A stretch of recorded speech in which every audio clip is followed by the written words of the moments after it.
رسول الله رسول الله رسول الله رسول الله. اور آج یہ ذمہ داری اور بڑھ چکی ہے. وجہ کیا ہے؟ آج کے دور کے مشرک کا عقیدہ. رب کے گھر میں کھڑا ہوں، رب سے ڈر کر ایک بات کہنے لگا ہوں. آج کے دور کے مشرک کا عقیدہ کفار مکہ کے کفری عقیدوں سے، مشرکانہ عقیدوں سے، یہود و نصارہ کے پلیت عقیدوں سے زیادہ پلیت ہے. کہنے دیجئے آج کے دور کا مشرک، آج کے دور کا قبر پرست، آج کے دور کا امام پرست بدعقیدگی میں، غلاظتوں میں، کفری عقائد میں ابو جہل کو مات دے چکا ہے. آپ کو حق ہے اس فقیر سے دلیل کا سوال کریں. آپ کو حق ہے مجھ سے پوچھیں وہ کیسے آج کے دور کا مشرک کفار مکہ کے شرک سے آگے بڑھ چکا ہے. یہ اپنے کفر کو پھیلا رہے ہیں قوالوں کا سہارا لے کر، قوالیوں کا سہارا لے کر. شرک پھیل رہا ہے، کفر پھیل رہا ہے.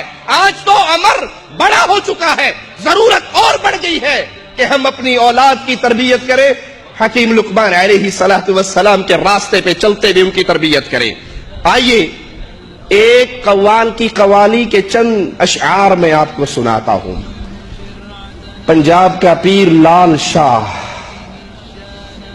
یہ تو رب نو پتہ ہے اندر کنک لال ہویا ہونا.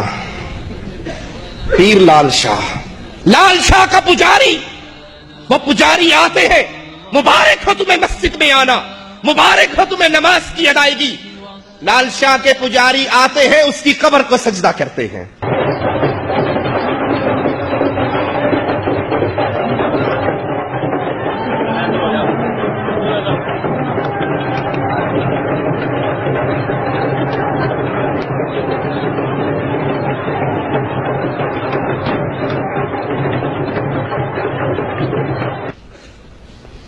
کے سامنے ماتھا اور ناک رگڑتے ہیں. پھر قوال قوالی گاتا ہے، اس کے قوالی کے اشعار سنیے. اپنے پیر کی قبر کی طرف اشارہ کرتا ہے. اینو حاضر ناظر رب منیا، اینو حاضر ناظر رب منیا، اینو حاضر ناظر رب منیا، اینو حاضر ناظر رب منیا. حاضر کی پوجا کرنی ہے، حاضر کی پوجا کرنی ہے. جڑا سامنے رہندا اکھیاں دے،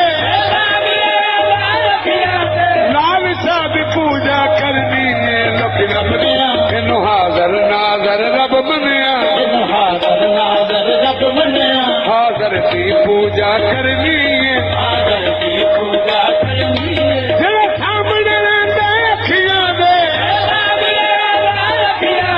لال شاہ دی پوجا کرنی ہے. لوک رب منیا، تینو حاضر ناظر رب منیا.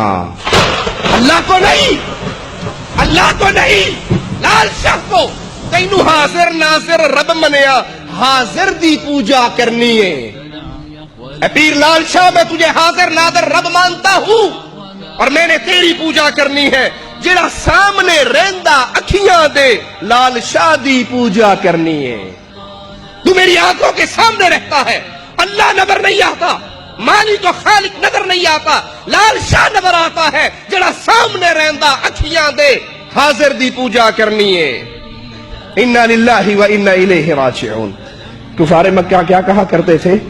ما نعبدہم الا لیقربونا الی اللہ زلفا.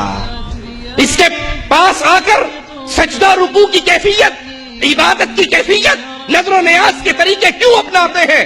اس لیے کہ یہ ہمیں اللہ کے قریب کر دیں گے. پوجا ہم نے حقیقت میں اللہ کی کرنی ہے. یہ تو وسیلہ ہے، ساڈی سندا کوئی نہیں، انہاں دی موڑدا کوئی نہیں، ساڈی انہاں دے اگے، انہاں دی او دے اگے. یہ کفار مکہ تھے، یہ آج کا مشرک ہے، یہ آج کا قوال ہے، یہ آج کا قبر پرست ہے جو کہہ رہا ہے اپنے پیر کو تجھے حاضر ناظر رب مانتا ہوں، تو آنکھوں کے سامنے رہتا ہے، میں تیری پوجا کرتا ہوں.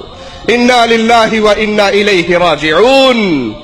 اے لال شاہ کے پجاریوں، اے قبر پہ سجدہ کرنے والوں، اے اپنے ماتھے اپنے جیسے انسان کے سامنے ٹیکنے والوں، پیدا تو تمہیں بھی میرے اللہ نے اپنی عبادت کے لیے کیا تھا.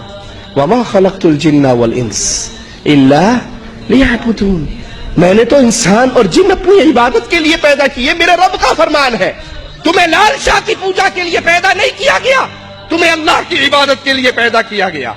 دوسرا شعر اسی ظالم کا سنیے، کہتا ہے اور رب کا بیج کا تھا کوئی نہیں، اور رب کا بیج کا تھا کوئی نہیں، بے صورت ہے تے نشان کوئی نہیں، بے صورت ہے تے نشان کوئی نہیں. اینو ظاہر باطن ویکھ لیا، ظاہر باطن ویکھ لیا، ظاہر دی پوجا کرنی ہے لوک رب کا او رب کاندا جدا تھا کوئی نہیں.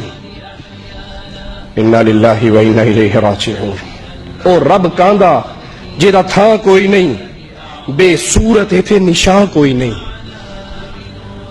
تینو ظاہر باطن ویکھ لیا، ظاہر دی پوجا کرنی ہے. وہ رب کیسا ہے جس کا مقام نہیں ہے، جو بے صورت ہے، بے نشان ہے، اس کی پوجا نہیں کرنی. لال شاہ تجھے اندر باہر سے جانتا ہوں، میں نے تیری پوجا کرنی ہے. انا للہ و انا الیہ راجعون.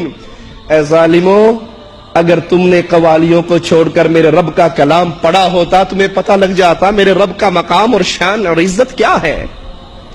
قرآن تو تمہارے ہاتھوں میں آتا نہیں، تمہارے ہاتھ میں تو سرنگیے ہیں، باجے ہیں، چمٹے ہیں، ڈھول ہیں، جو کل کنجروں کے ہاتھ میں ہوا کرتے تھے آج وہ ملا کے ہاتھ میں ہے. آئیے میں تمہیں بتاؤں اہل توحید کا ادنا سا خادم، رب کی وحدانیت کے عقیدے کا ادنا سا خادم. ہم بتاتے ہیں، ہم سے سنو. کچھ ہم سے سنا ہوتا، کچھ ہم سے کہا ہوتا. نہ ہم سے سنا تم نے، نہ ہم سے کہا تم نے. آئیے اللہ کا کلام سنیے. مالک کا مقام، مالک فرماتا ہے، سورہ طٰہٰ ہے، آیت نمبر 5 ہے، الرحمن علی العرش استویٰ. رحمان اپنے عرش پہ ہے. میرے رب کو بے مقام اور لا مکان کہنے والوں، رحمان اپنے عرش پہ قائم ہے. لہو ما فی السماوات وما فی الارض وما بینہما وما تحت الثری. آسمان اس کا ہے، زمین اس کی ہے. آسمان اور زمین کے درمیان سب کچھ اس کا ہے. زمین کی تہوں کے اندر جو کچھ ہے اس کا مالک اللہ ہے. تم کہتے ہو رب کی نشانیاں نہیں ہیں. کبھی مورنی کے انڈے کے اندر فاختہ پیدا ہوئی؟ کبھی فاختہ کے انڈے کے اندر بطخ پیدا ہوئی؟ کبھی تیری بیگم کے پیٹ کے اندر جانور کا بچہ بنا؟ یہ کون ہے جو مورنی کے انڈے میں مورنی کا بچہ پیدا کر رہا ہے، کوے کے انڈے میں کوے کا بچہ، ماں کے پیٹ میں عورت کے انسان کا بچہ، جانور کی پیٹ میں جانور کا بچہ؟ ابھی بھی کہتے ہو رب کی نشانیاں نہیں نظر آتی؟ کون ہے جس نے تیری بازو میں یہ جوڑ پیدا کیا ہے؟ کون ہے جس نے تجھے 2 آنکھیں دی ہے؟ کون ہے جس نے تجھے کان دیے ہیں؟ کون ہے جس نے تجھے ماں کے پیٹ میں رزق دیا ہے؟ تمہاری اپنی لاش، تمہارا اپنا وجود رب کی نشانیاں بول بول کر سنا رہا ہے. اللہ کے لیے ہے زمین و آسمان اور جو کچھ اس کے درمیان ہے اور جو زمین کے نیچے ہے. اس کی قدرتیں، اس کا کنٹرول کیسا ہے؟ وَإِن تَجْهَرْ بِالْقَوْلِ فَإِنَّهُ يَعْلَمُ السِّرَّ وَأَخْفَى. تم اونچی بات کرو تو وہ ہر ایک پوشیدہ سے پوشیدہ تر بات کو بھی اللہ جانتا ہے. اللہ لا الہ الا ہو. لال شاہ معبود نہیں ہے، یہ قبر میں دفن ہونے والا مردہ جو اپنی طہارت نہ کر سکا تھا، کفن نہ پہن سکا تھا، قبر کی طرف چل کے جا نہ سکا تھا، قبر کی اندھیریوں میں اتر نہ سکا تھا، 4 کندھوں کا محتاج یہ مردہ ہے، فقیر ہے، کلاش ہے، محتاج ہے. یہ عبادت کے لائق نہیں ہے. کون ہے عبادت کے لائق؟ لا الہ الا ہو. وہ اللہ ہے معبود برحق. اس کے علاوہ جس کی پوجا کی جائے گی وہ معبود باطل قرار